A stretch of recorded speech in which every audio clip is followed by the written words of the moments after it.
Performance or achievements to differ significantly from what is expressed or implied by such statements. Please note that the results and earnings collateral have been emailed to everyone, and the same are also available on the company's website. In case you haven't received these, you can write to us and we will be happy to send them over to you. Now, to take us through the results and answer your questions today, we have the management of Redtape Ltd, represented by Mr. Arvind Verma, Director, and Mr. Vivek Agnihotri, the Chief Financial Officer. We will start the call with a brief overview of the quarter gone by, followed by the Q&A session. With that said, I'll hand over the call to Mr. Verma. Over to you. Thank you, Kasturi. Good morning, everyone, and thank you for joining us on the call today. Before I get into the numbers, let me first set the context for the quarter. Q1 FY27 was a mixed quarter for discretionary consumption. The early part of the quarter saw some softness, reflecting broader macro headwinds and cautious consumer spending, before demand trends improved as the quarter progressed. The longer-term drivers for branded footwear and apparel, such as organized retail, broader acceptance of branded products, premiumization, and omnichannel buying behavior, remain in place. At the same time, the quarter also saw near-term unevenness across channels and pressure across key cost lines, including inputs, labor, and sourcing. For Redtape, the operating stance during the quarter was clear. We chose to protect consumer value and manage the cost environment through sharper execution across sourcing, supply chain, and retail operations, without taking price increases. This discipline also translated into a strong bottom line outcome. Profit after tax grew 19.4% year-on-year to 47 crore, marking Redtape's highest ever Q1 profit in absolute terms. The performance was achieved despite wage-related pressures in key manufacturing states, reflecting the strength of the operating model built across the business. Revenue on a standalone basis grew by 3.7% year-on-year, reflecting the resilience of the core India business despite an uneven demand environment in the early part of the quarter. This is more relevant indicator of underlying performance as it captures the strength of our primary business across retail and domestic channels. The growth was delivered while absorbing key operating cost headwinds, reinforcing the importance of execution-led efficiencies and disciplined channel management during the quarter. In the e-commerce channel, online marketplaces continued to push for higher discounting to drive turnover. Our approach remains measured and disciplined. Redtape does not believe in pursuing volume at the cost of brand strength or margins, and therefore chose not to participate in the incremental discounting beyond levels we considered appropriate. This had a near impact on e-commerce turnover. However, it helped protect channel profitability and ensured that the online business remained aligned with our broader profitability first approach. After some softness in the early part of the quarter, the core India retail business saw improving trends and continued to perform well overall. This remains an important indicator of the underlying health of the business, reflecting the strength of the store-led model, Redtape's consumer proposition, and demand across our primary operating channels. On profitability, the quarter reflected efficiencies across sourcing, supply chain, and retail operations. The key point is that we were able to protect margins without compromising either our pricing architecture or our consumer proposition. Average selling prices improved sequentially across footwear and apparel categories, including select categories such as open footwear. This was driven by product and category mix within the existing price architecture rather than broad-based price increase. On the numbers specifically, standalone revenue for Q1 FY27 was 480 crore compared with 460 crore in Q1 FY26, reflecting growth of 3.7% year-on-year. Gross margin stood at 47.5%, EBITDA margin was 20.4%, and PAT came in at 47 crore compared with 39 crore year-on-year. Moving to some key business highlights for the quarter, there was a strategic portfolio expansion in April 2026. Redtape acquired the rights to the globally recognized sports footwear brand Spandy for India, Bangladesh, Nepal, Bhutan, and Sri Lanka, and some other countries, strengthening its sports and athleisure portfolio. The brand is expected to be launched in India through online and retail channels by end of September. E-commerce discipline. The company consequently avoided excessive marketplace-led discounting, prioritizing brand integrity and healthy margins over short-term turnover growth. The core India retail business remained healthy, with demand improving as the quarter progressed after a softer start. ASP improvement was supported by a better product and category mix across footwear and apparel. As we move through the rest of the year, our priorities remain consistent: disciplined growth, stronger execution across channels, better operating leverage, and continued focus on efficiency while protecting Redtape's consumer value proposition. With this, we can open the floor for questions. Thank you, everyone. Thank you, sir. Ladies and gentlemen, we will now begin with the question and answer session. Anyone who wishes to ask a question may press star and one on their touchtone telephone.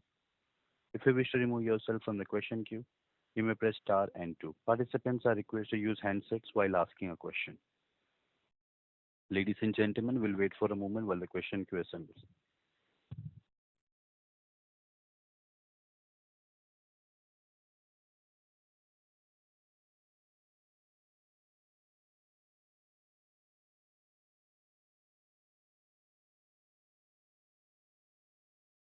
First question comes from the line of Nishita with Sapphire Capital. Please go ahead. Yes. Am I audible? Yes, you are. Hello. Yeah, good morning. So I just wanted to know, so in this quarter, we opened 33 new stores. So just wanted to understand what is our target to open how many stores in FY27, and if you could give that quarterly, how many stores do we expect to open? Yeah, hi. So we have opened 33 stores this quarter, and we have aspirations to open 150 stores by the end of the financial year. So that's what we would like to answer on this. Right. And how fast are we able to ramp up these new stores? So it depends on the size and the size and the location of the store, and with the scope of the landlord scope of work and our furniture fixtures. Basically depends on the size of the store. If it's a 1,000 square feet store, for example, we're able to ramp it up by within 45 to 50 days. And if it's a store which is almost 3,000 or 4,000 square feet, then it takes around 75 days. Okay, but we are able to do it within 3 months. Yeah, we are able to do it, definitely. Okay. And what sort of growth are we expecting in FY27? We hope to continue the same growth we have been showing over the years. So we hope to continue in the same stride. And our margins, are they going to stay in the same range of 20%?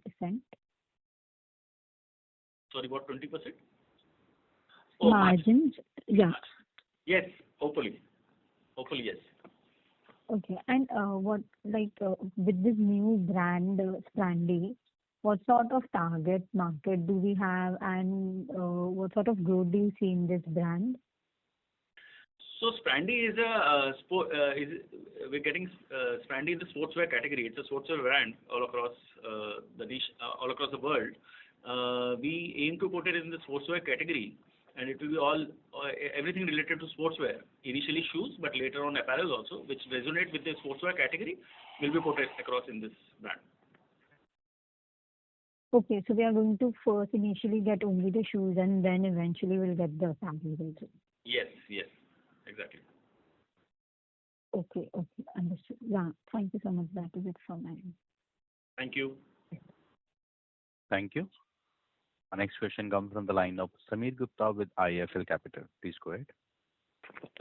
Hi, sir, and thanks for taking my question. Just wanted to understand this weakness in this e-commerce channel in a more detail, if you can elaborate. What exactly happened? Which were these marketplaces which were basically going for larger discounts? And see, this is a sizable channel for the company. And is there an algorithm that we have that, beyond this percentage discount, we will not participate? And how do we ensure that we don't really lose sales to the end consumer with this approach? That would be my first question. Yeah, hi. So we don't see this as a weakness. The degrowth in e-commerce was largely a conscious outcome of our channel strategy during the quarter. Online marketplaces continue to push for higher discounting to drive turnover, but we chose not to participate in incremental discounting beyond levels that we considered appropriate for the brand. So we have always maintained that e-commerce should be a profitable and brand accretive channel and not merely a volume-led channel. Therefore, while this approach had a near-term impact on e-commerce revenues, it helped us protect margins.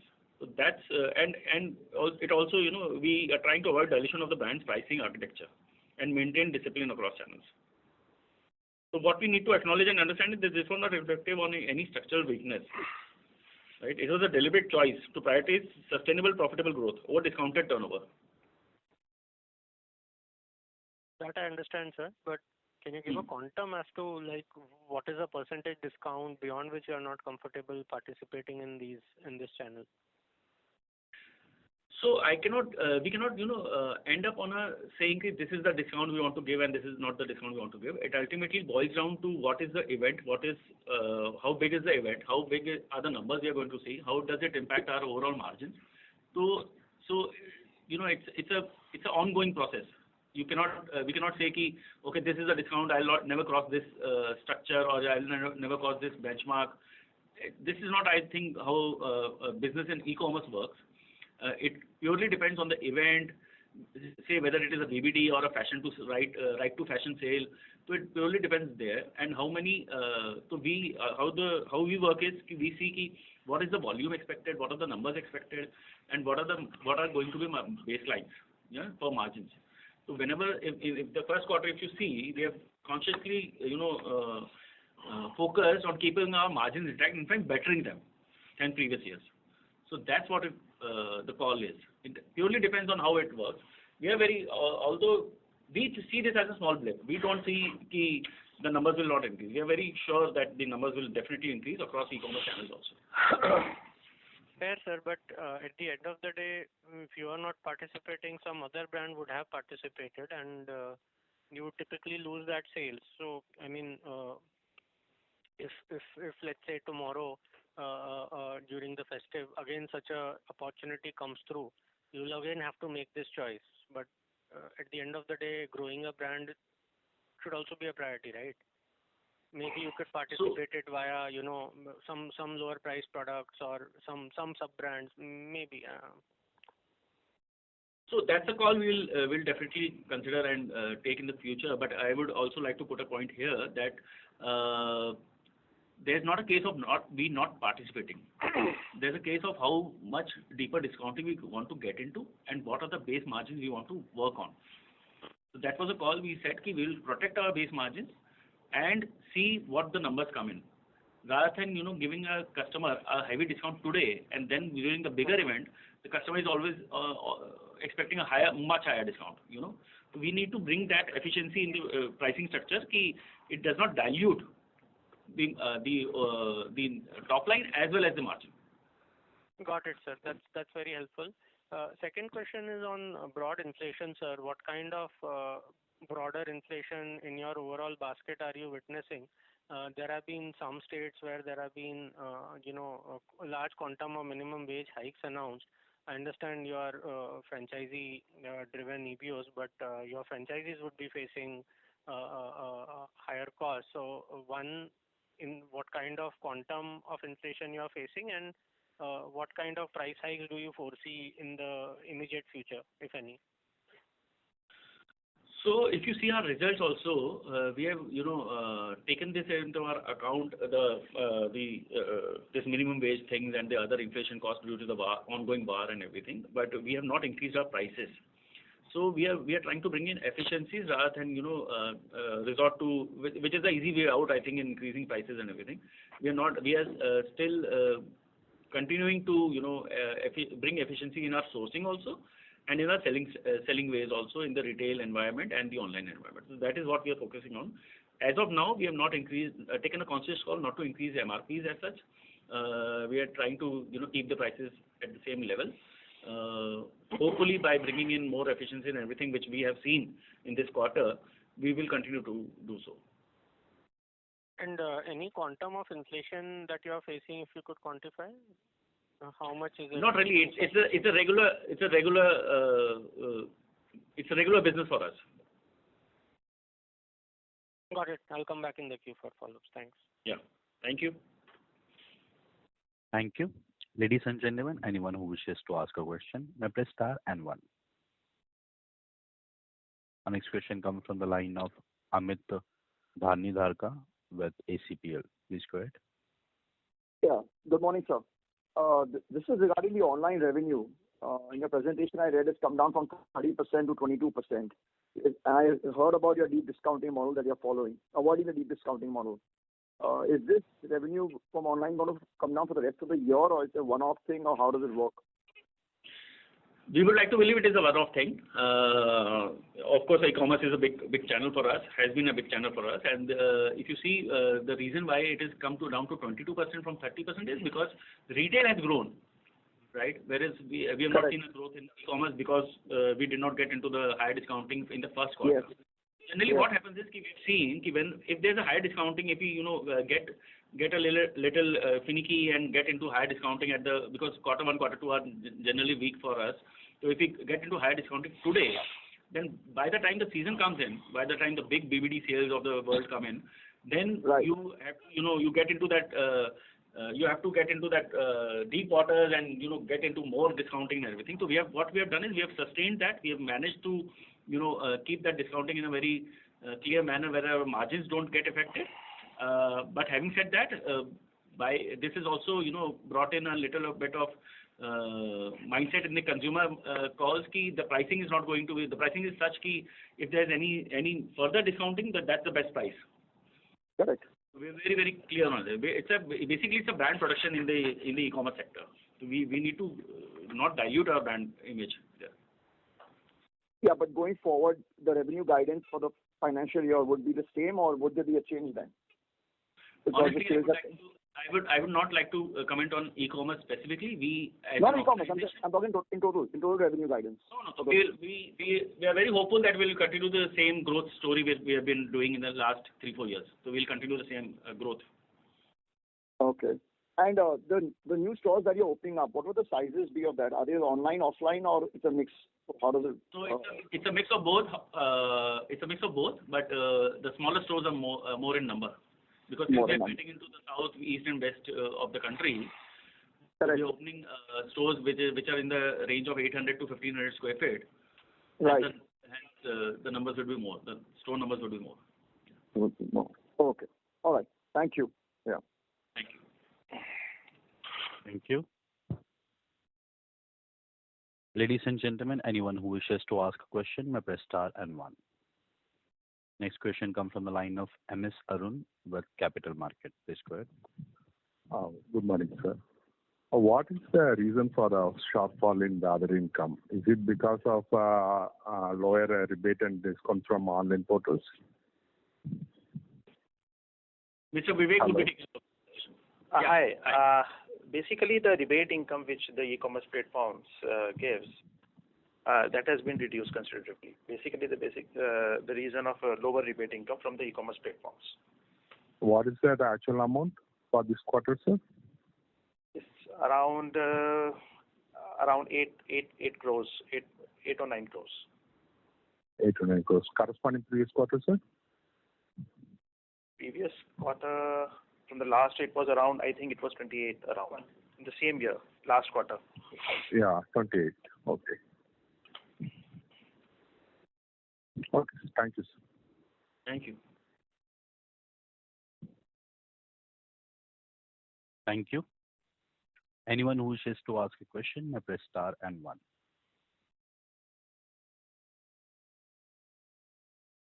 Next question comes from the line of Sanjay Munjal, an individual investor. Please go ahead. Hello. My question is on the accessories segment. Last year we launched like luggage and sunglasses. So I just wanted to know, like, is it available across some of the stores, or it's live on all the 700 odd stores? Yeah, so sunglasses you can find in most of the stores. Almost 80% of our stores now carry sunglasses because we're seeing a good traction in sunglasses in our retail stores. Okay. With respect to hard luggage, luggage category as an overall has moved to online rather than offline. So hard luggage is more present on the online platforms such as Flipkart, Myntra, than our stores. So some of our stores, I would say only 10-15% of our stores carry hard luggage. The primary business of hard luggage is now gone online, and this is for everybody, for the whole category, for the whole industry. Okay, so we don't plan to get the hard luggage on all the stores. No. Will that not help us improving our same store sales growth? See, we need to understand what we are trying to do here. Just as I mentioned, sunglasses, because it's a category which is still being bought offline, so it is there almost in 80% of the stores now.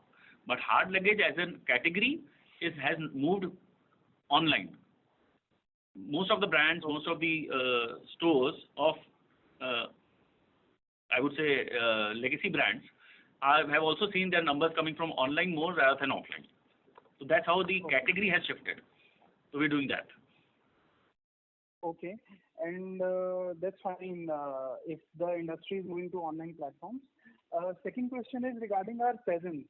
In North India, we have a very good presence in the high streets, but little to no presence in the shopping malls.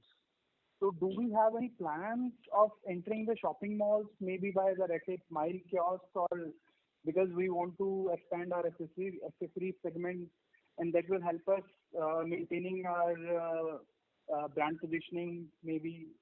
So do we have any plans of entering the shopping malls? So I'll take this question a little differently. I would say that North India does not have as a stronger mall approach like we have in South India or West India. South India has more shopping in malls rather than North India, which still has more shopping on high streets, right? So I would like to put it that way. Having said that, whenever we're getting into newer territories, we're getting into South now, West now, so we are also approaching malls, and we will be opening good malls. For example, we have recently opened a store in Forum Mall, Calcutta. So it's basically the need of the zone, the city, where we are expanding. If it's a mall which is stronger than the high street, we'll definitely offer a mall. Okay, and my last question would be on the overseas revenues. Like recently, we have a good number of stores in UAE and East Asia. So because of this Iran war, do we have any impact on store revenue from that? Like how much is the store? Our overseas store in UAE and UAE are basically franchise driven. It's not our own stores. But having said that, there was an initial downfall on revenue there, but it's now again building it up. Okay. What we are hearing from them is the customers have largely coming back, and the numbers are better than last year for the last month. I would not say about the whole quarter. Okay. So initially in the quarter it was impacted. And just one last thing, can you show some guidance on the exports revenue? Like going forward, maybe we are having good FTAs with other countries, and do we have any guidance or plan for increasing our exports revenue? So we are currently in the process of approaching some good retailers and distributors. We definitely have aspirations to grow, in the international market, and we have been approaching different, master distributors or retailers who can, stock in our stock and everything. For example, we have appointed a master distributor in UK by the name of Style Label Manchester, and the transaction has already started. And we hope that we'll be getting good numbers there. Any guidance on a rough guidance, like in numbers? It's too early to commit on any numbers because it's a new market. So it will take some time to bring in that number and goodness. Yeah. Thank you. That's it from my side. Thank you. Thank you. Our next question comes from the line of Pawan Kumar with Shade Capital Private Limited. Please go ahead. Thank you for the opportunity. So my first question is, I think there is a good improvement in gross margins. What led to that? Sorry, come again? I think we can see a very good improvement in gross margins. What is the reason for such a good improvement? I think more than 200 basis points. Mr. Vivek would take this question. Sir, basically the increase in margin, basically the impact of the retail impact. The retail margins are really good this quarter vis-a-vis as compared to last year. And also there are some operating leverage and optimized supply chain. No? So in that case, we have got the good EBITDA margins increased. Okay. And sir, do you provide Also- same stores? Yeah, sir, please. Actually, basically, if you see, we have worked on the operational efficiency of the company, right? That's why you can see that we have a good margins. We have control over the expenses also, supply chain expenses also, operating leverages. So basically, I'm referring to gross margins, sir. The gross margin is basically for the retail impact, you can say. Retail impact. We have a good retail impact. Okay. And sir, can you tell me about the same store sales growth? That number, if you can provide for this quarter. 17%. I think we will have to. We'll get back to you on the triple SG. The triple SG normally in the first quarter is not very good for everybody in the industry, I would say. But we'll come back to you on this. Sure, sure. And sir, regarding Splenda, at what price point you want to position it vis-a-vis your current products? It's a mid-price brand across the world, so we'll have the same strategy here. Okay, sir. And lastly, sir, like I think you have alluded, like there was many reasons why e-commerce sales has dropped. Now it is roughly 22% of your revenue. So at an annual level, would we be expecting the same level of percentage from this channel? Of course, yes. The aspiration is there. The aspiration is there to that e-commerce remains at the 30% level. It has always, and that's the scale it has always been within our turnover. So we expect that it will come back to that. Okay. Thank you for all the answers, sir. These are my questions. Thank you. Thank you. Thank you. Ladies and gentlemen, anyone who wishes to ask a question, press star and one. Our next question comes from the line of Nishita with Sapphire Capital. Please go ahead. Yes, thank you for the follow-up question. I missed the export contribution in Q1 FY27. Can you please reiterate that? Sorry, can I have the question again? Yeah, I missed the export contribution in Q1 FY27. If you could just reiterate that number. What is the export number? It's around 2.5 CR. Around 2.5 CR. Okay, understood. And my next question is like, do we plan to do more acquisitions or to expand our portfolio? Is there anything in pipeline currently? So there's nothing in the pipeline as of now, but we if there's an opportunity, we would like to certainly go through it. So we are not saying never say no. So we have that approach. So if there's an opportunity, if there's a good opportunity, we'll definitely consider. But as of now, there's nothing in the pipeline. Right. So in what category are we going to look for the acquisition? We would like to remain in the same category we are currently in. It's fashion and lifestyle, and we like to be rooted here. No, so like what product category I meant? It could be apparel or... it could be footwear and apparel both. Okay. Understood. And my next question is that currently in the brand mix, Redtape is contributing around 95% to the revenue. Do you see this brand mix changing? Like, do we expect other brands to contribute more and the Redtape contribution to hence then go down because the other brands are contributing more? It's in an ideal scenario when we grow, and the kind of growth we have shown over the years, if we have the same growth, we would like our sub-brands to also grow accordingly. We plan to make Ozark and Splenda bigger by the year. Okay. Yeah. Thank you so much. Thank you. Thank you. Our next question comes from the line of Yash Agarwal with Landmark Capital. Please go ahead. Yeah, good morning. Wanted to understand what were the inventory days currently stand and what are the targets for the full year? Mr. Vivek will take this question. The inventory levels, if you say, it has gone down considerably from the last year. It is now 173 days, and we are targeting to reduce it to 150. Okay. And another thing, I would like to add in here, but currently as we see the big season, the quarter 3, quarter 4 generally have very bigger numbers, and we do not want to lose on opportunities wherein we have less stock, and so there will be a build up now in the Q2, and then from Q3 and Q4 it goes down.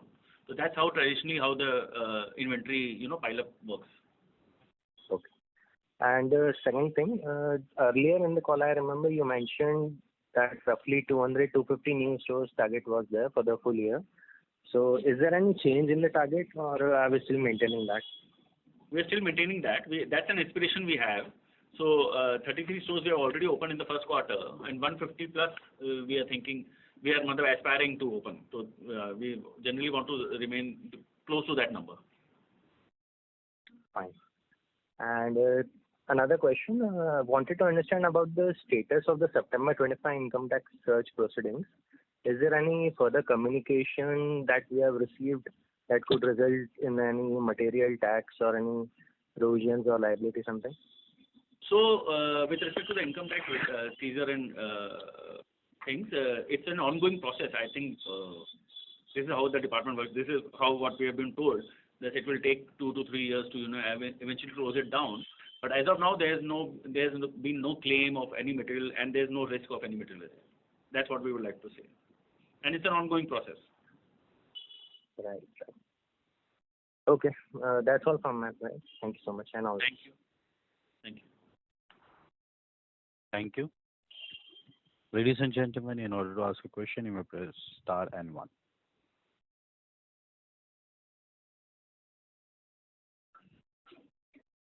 Next question comes from the line of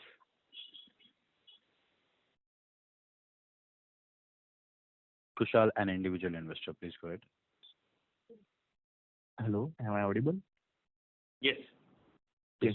So my first question was, can you provide a category? I actually joined the call late.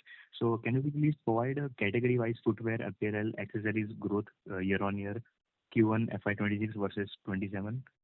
Sure. So we would like to let you know the share.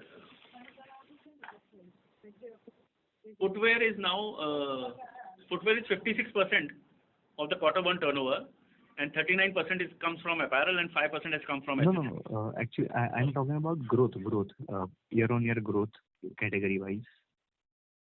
So you see, if for a complete year, so apparel and footwear work very differently for us. Apparels are very stronger in the Q3 and Q4. So that's where we actually see a lot of growth in apparel. During the Q1 and Q2, footwear is what keeps us afloat. So to compare, we haven't made a comparison as for Q1 versus Q1. I think we'll make that and share. Okay, and second question was on, do we have non-BIS inventory, or is that liquidated, or the issue is behind us? No, we still have some non-BIS inventory, and we have also got the industry has got an extension for a year. So we are hopefully that we'll be able to, I think there'll be one more extension for this, and hopefully we'll be all clear. The industry will be clear, not even us. It will be clear for the industry as well. Okay, and last question was, there has been some market discussions regarding potential stake sale by a promoter to private equity investor. If you could give color on that, whether that is true or not. We would not like to comment on any market speculation. Okay. I think that's not good. Yeah. Thank you. That's it from my side. Thank you.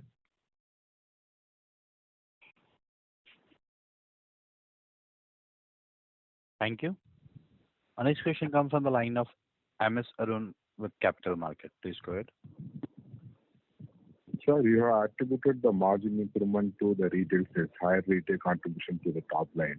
You also commented that the e-commerce contribution to the top line will be back to 30%. Will that mean that there will be a moderation in the operating margin from Q1 levels going forward for the rest of the year? See, what we can say as of now is we intend to keep our margins intact, right? And to do that and actually take it upwards. So that's the core focus of ours. So we are not although we are focused on our top line, but we are making sure that our margins don't get hit at any stage during the quarters. So I would like to say that there's an aspiration to increase the margin. At the same time, we are very sure that the targets we have set out for, we'll be achieving them. Okay. Okay, thanks. Thank you. Thank you. Next question comes from the line of Pawan Kumar with Shade Capital Private Limited. Please go ahead. Thank you for the opportunity for follow-up. So can you provide category-wise breakup of maybe gross margin is possible? Sorry, category-wise, gross margin? Gross margin or maybe a EBITDA margin, if you can provide some color on that. So we don't have anything ready as of now. We'll share it later. Yeah. Okay. It would be better if you send a query to EY and then we can, sort of reply. Sure. And sir, what is your aspiration for the EBITDA margin for this year? Would it be on the same line, or you want to increase or maybe decrease a bit to maybe increase the revenue? Can you get some sense on that? We would like to remain as it is now. We would like to be it to be stable. Roughly at 20%, right? Yes. Okay, sir. Okay. Thank you, sir. Thank you.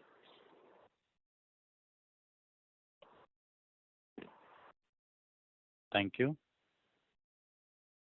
Ladies and gentlemen, anyone who wishes to ask a question may press star and one.